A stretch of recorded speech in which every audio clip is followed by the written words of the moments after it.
Still can't believe it. Duke football knocks off Clemson, a top 10 team, the first top 10 win since 1989. Duke football is now ranked, people. Let's have some fun. Hi, everybody. Dick Vitale. Hey, make sure you listen, man, to Locked On Blue Devils with J.J. Jackson. He's awesome, baby. You are Locked On Blue Devils, your daily podcast on the Duke Blue Devils, part of the Locked On Podcast Network, your team every day.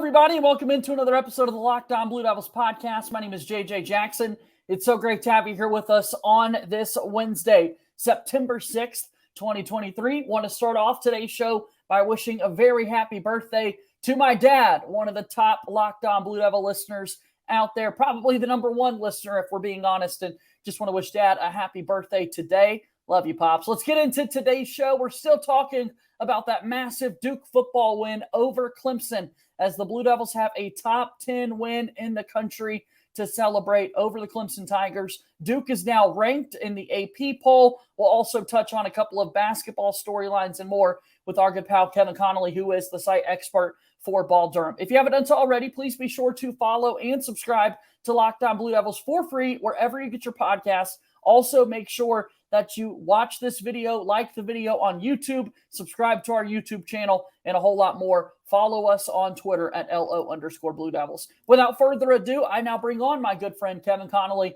again, the site expert for Ball Durham. And Kevin, here we are, man. We're celebrating a monumental Duke football win. I hope you're well. I'm good, JJ. Thanks for having me. Yeah, a lot of hype living up to this game, and Duke certainly made it worth everybody's while staying up late on Monday night.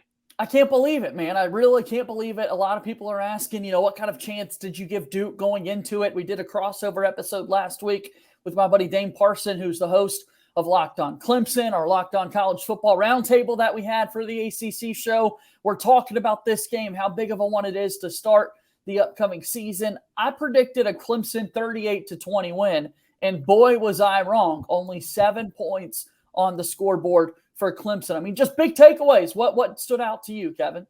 Well, I think the biggest thing was that Duke was just the better team. I mean, Duke was more physical. Duke was faster. Duke was more intimidating and imposing. And that's not typically what you've got to know about Clemson over the last 5-6 years, even more than that, especially for a team ranked in the top 10, a Duke team that was unranked.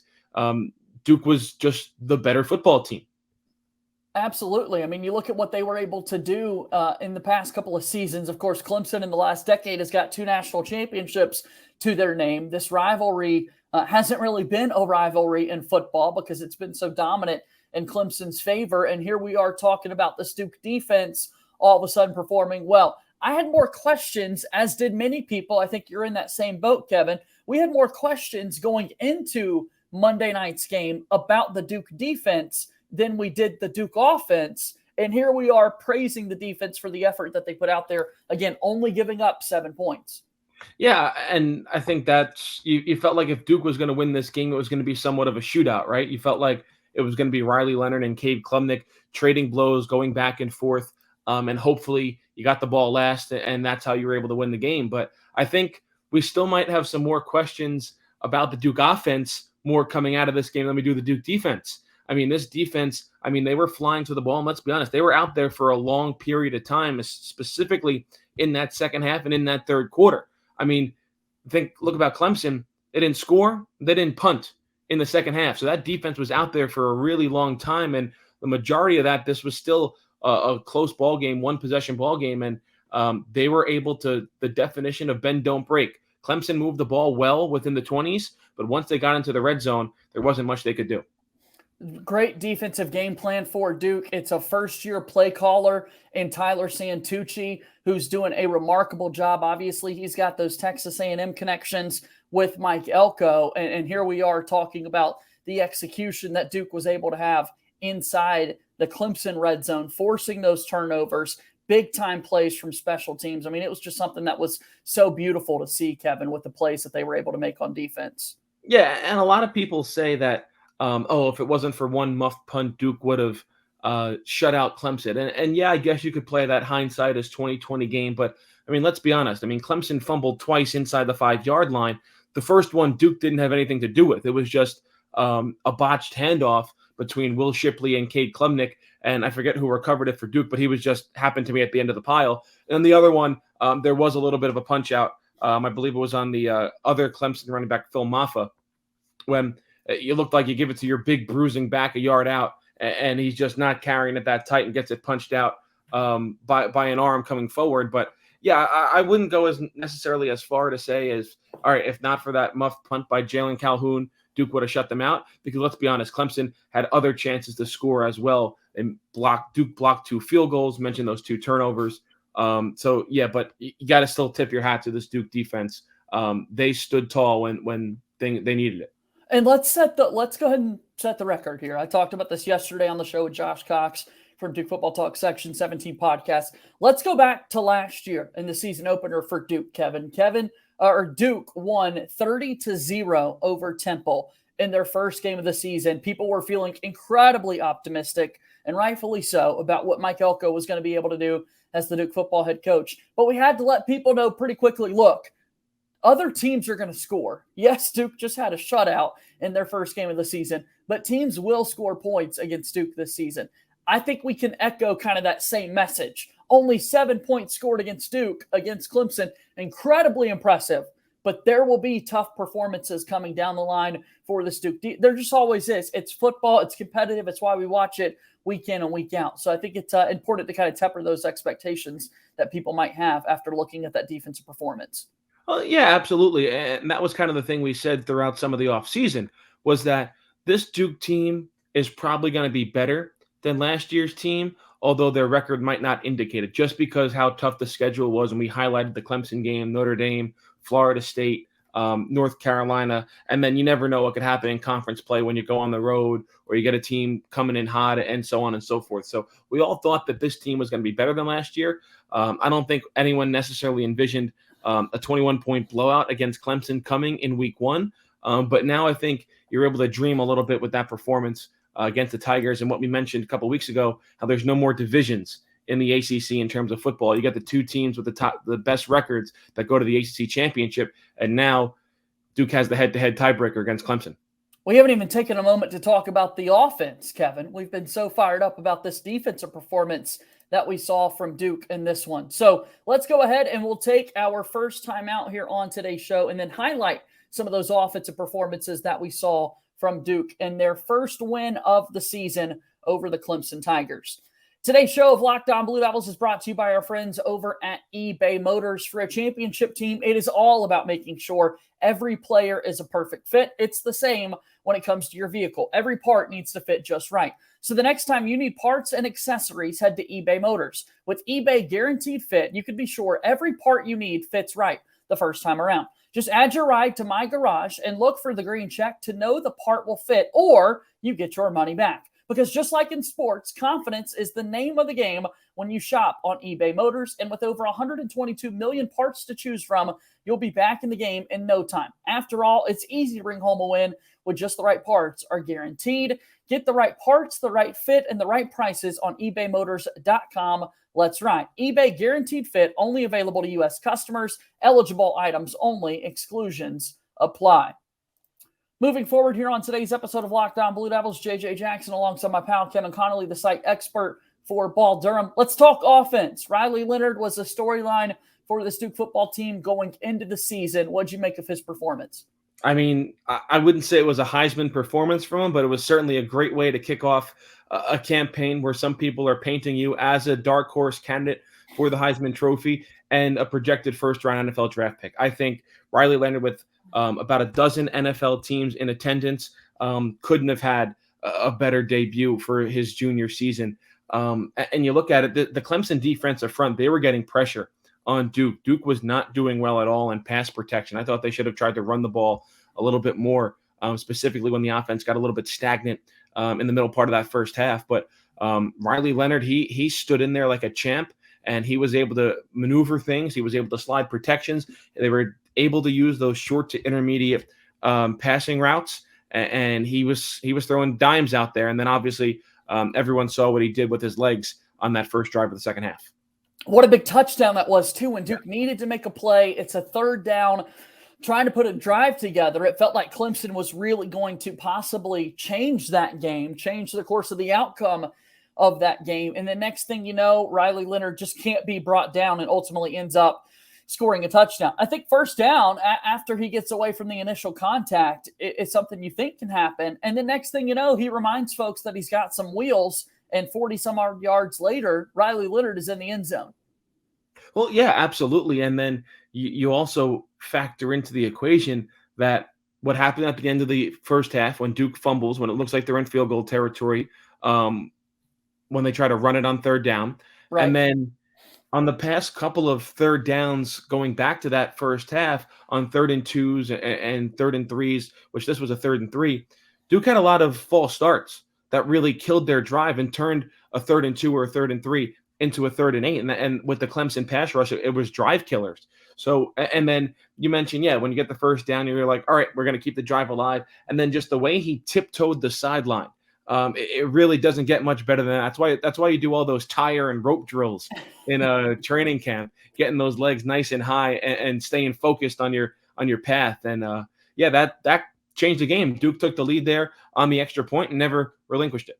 Yeah, we look at that passing game, and as you said, Kevin pointed out the fact that, the numbers aren't crazy impressive with what Leonard did through the air in that game on Monday. There was a need for a little bit more wide receiver separation, some drops, you name it. Those things tended to happen for that Duke offense passing game. The biggest pass plays were kind of check downs to the running backs, a 25-yarder to Moore and a 28-yarder to Jordan Waters. Big-time plays that Duke was able to make. But then the decision-making for Riley Leonard as well. Part of the reason that completion percentage was so low is because he was making wise decisions when it became time for Clemson for that pass rush to get through, which they did so well getting after the quarterback. Instead of taking a 7, 8, 9-yard loss and resulting a sack, Riley Leonard just threw the football away, lived to see another day. Yes, your completion percentage takes a hit, but ultimately it helps out the offense for the better. Because let's give credit to that defensive front. They were getting after Riley Leonard. Well, that's why Duke couldn't throw it deep, because Riley Leonard wouldn't have time to let the receivers get downfield. Like, that was one of the main reasons why everything was those short to intermediate passing routes, because there just wasn't that 5 to 6 seconds that he was going to have a clean pocket with to try and air the ball downfield and have a receiver go make a play against a really good secondary as well. So, a lot of credit does go to that Clemson defensive line for preventing those deep balls from Riley Leonard. But you brought up a good point. I think, Art, besides the touchdown run by Riley Leonard, I think the biggest play of the game, I think was when it was still 14-7. Okay. It was that screen pass to Moore. I think it was a second or a third down, and 10 to go. And Duke hadn't called a screen pass all game. It's like they've been sitting on it for the perfect moment. And they called it. They executed it perfectly. I think Moore goes for about 25 to 28 yards, gets all the way inside the red zone, and then Duke's able to punch it in a few plays later on the rush by, I think that was either Waters or Moore. I can't exactly remember. I don't have the stats in front of me. But I think that was the second biggest offensive play of the game behind that Riley Leonard touchdown rush. I loved it. I loved all the decisions that Leonard was making throughout the game. Really excited to see kind of how he can continue to prove in the days to come, in the weeks to come, in the games to come for the Duke football offense. You briefly touched on some of those running backs and how they factored into the passing game. We're 2 seasons shy from Mateo Durant being the feature back for Duke when he sets the single-season rushing record. There's not that type of player or production on this year's team, but really awesome running backs by committee for this Duke team, even without Coleman being factored in. Duke still had Jaquez Moore, Jordan Waters running hard. I mean, what did you think of the running backs approach and just Duke's ability to run the football in general? Because as we said, Riley Leonard also factors into that running game as well. Yeah, outside of that one fumble by, I think it was Moore at the end of the second half. Correct, yeah. They pretty much almost played a perfect game. I mean, they were available in the passing game. They were able to stay in tight and pick up some blocks on the defensive line when the offensive line was struggling, to give Riley Leonard some time to try and find an open receiver. And like you said, Duke doesn't have those dominant skill position guys, at least right now. Maybe they'll develop into that a little bit later on, but nobody stands out to you as like, all right, we have to get this guy the ball. Or even like that giant target like a Noah Gray, where it's like the tight end's always open. He's just bigger than people. You put it on his numbers and he'll catch it. Duke doesn't have that player, at least right now. People thought it was going to be Jalen Calhoun. He struggled with that fumbled punt, couple of false starts, couple of drops. Did have that one big reception on 4th down earlier in the first half. Right. So I think the skilled position guys are going to be a little bit of a work in progress this season, but you have to use the athleticism of Riley Leonard to try and compensate for that and have him almost as that quote unquote third running back. Duke didn't have a lot of designed runs for him, and I don't think they're going to have many design runs for him this season. I think that his rushing attempts are all going to be improv of when the play breaks down, get out of the pocket, and he has that athleticism to take off and run. You're watching and listening to Locked On Blue Devils here today. JJ Jackson alongside my pal Kevin Connelly, the site expert for Ball Durham. Please subscribe to our YouTube channel. Also find us wherever you get your podcasts. Leave us a 5-star rating and review. And go support Kevin and his awesome team over there at Ball Durham. What's been happening at your website as of late, Kevin? Well, as of late, we're normally all Duke basketball. We've been all over Duke football. I mean, how can you not be? I mean, it feels like the hype around the program is at an all-time high, certainly within the last about 5 to 7 years with that upset win over Clemson. So we're covering all of that. Obviously, in a little bit, we'll talk about next Saturday's game and the schedule looking ahead for this Blue Devils. And then obviously, we're on top of basketball news as well. FIBA World Cup, recruiting info continuing to come out here in the early fall. And then we're going to preview, obviously, the season ahead for a Duke team that has national championship aspirations. No kidding. Let's get to that Duke basketball team here in just a moment. But you said it there briefly, a couple of non-conference games on the schedule here for Duke before that big game against Notre Dame, another big test coming up for Duke on September 30th. What do these next few weeks look like for the Duke football team? Because let's be honest, it is a bit of a drop-off in terms of talent and competition when you go from Clemson to the next 3 opponents that Duke has coming up. Well, let's be honest. I mean, I guess you could say these next 3 games are going to be trap games, but I fully expect Saturday, September 30th against Notre Dame to arguably be a top 10 matchup.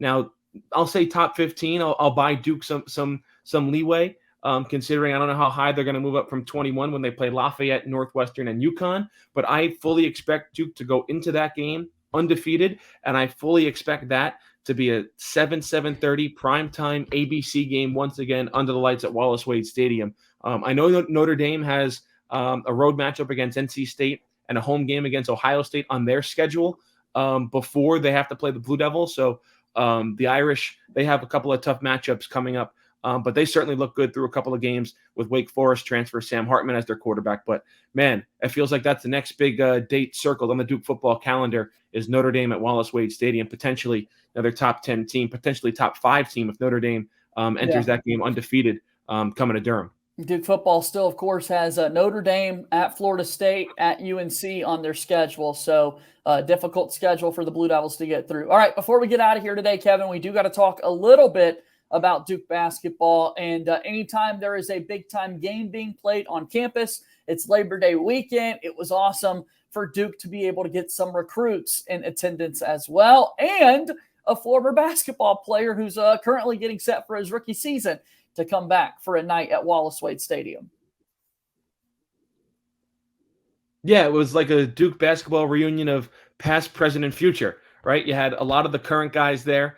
Derek Lively, first-round pick of the Dallas Mavericks, he comes back to see the Blue Devils play Clemson, and then 2 future Blue Devils in attendance as well, and 2 commits, Darren Harris and Isaiah Evans. So it was kind of cool seeing everybody hang out together. I don't think the Duke players, at least the current players, rushed the field. I think they tried to stay away and try to avoid injury when you saw the what are they calling them? The Wade Wackos? Yeah, exactly. The Wade Wackos, something like that, when they all bullied their way onto the field when things wrapped up. But Derek Lively, he was in the mix. So that's the Dallas Mavericks problem right there, them rushing the field. But certainly cool to see those guys back on campus for the long weekend. And hey, more team bonding, I guess, because you hope some of the guys on the current team are going to stick around next season when Darren Harris and Isaiah Evans are around as well. And you and I both do a good job of trying to stay tuned to kind of narratives and storylines and rumors that are possibly out there. It felt like as of late we've been hearing